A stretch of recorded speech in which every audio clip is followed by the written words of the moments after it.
a new weatherization program in Minneapolis is part of the city's plan to meet its renewable energy goals. Our Derek James has more on how hundreds of homeowners are getting help to save energy and money while improving comfort.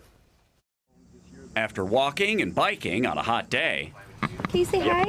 Hi. Jamie Loddard and her kids returned to a cool, comfortable home.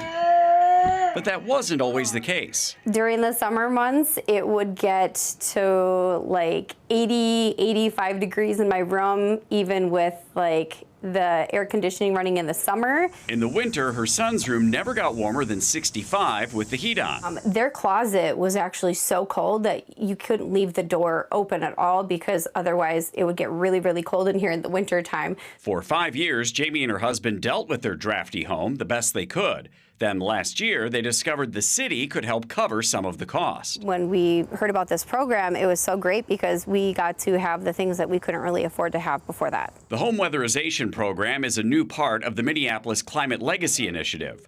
Over the past decade, the city has made extensive progress in addressing climate change and reducing greenhouse gas emissions. Since 2018, the city has saved over $150 million in energy costs through climate programs, while supporting more than 5,000 low-income residents and businesses.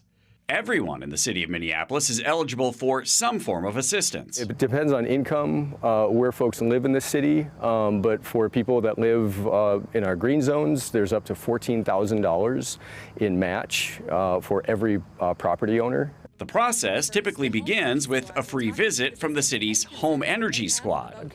And they can come in and give an evaluation of like with Jamie's house, can look at what opportunities there are around insulation, maybe even the furnace or air conditioner. In Jamie's home, upgrades included insulation in every outside wall, replacing 3 outside doors, weather stripping, and new windows. At least 6 months of the year, I'm saving between $40 and $60 a month. She says it's a win-win as her family is now more comfortable too. It definitely is worth it, and I would definitely do it again. They just did so much for our household and helped us a lot that we are incredibly grateful for them. Funding for the Minneapolis Climate Legacy Initiative comes from a variety of sources. Federal, state, and city monies are included.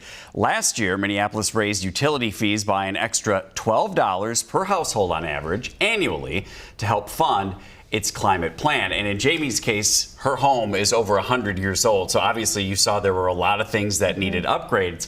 But a lot of people don't realize, even with a home that was built in the 80s or 90s, there may be some things that they can take advantage of to really make their home more efficient. Yeah. I mean, and there are plenty, to be clear, of those 100-year-old houses in Minneapolis, and they're very beautiful, but yes, very drafty, can be temperamental, and it is very expensive to make these upgrades. People just can't afford it. Well, especially windows, and what's unique about this program is typically you might see a tax credit when it comes to window replacement from the federal government, but at a local or state level, it's very rare to have a match like they do for this program, because as you mentioned, you're looking at, in some cases, tens of thousands of dollars for new windows. It's a big jump for people. How many homes are they doing per year, would you say? So right now in this first year, they're already at hundreds, and the hope is as this program expands over time that they'll be able to help thousands of homeowners per year, because of course they will continue to have that money coming in due to those small rates, raises in rates.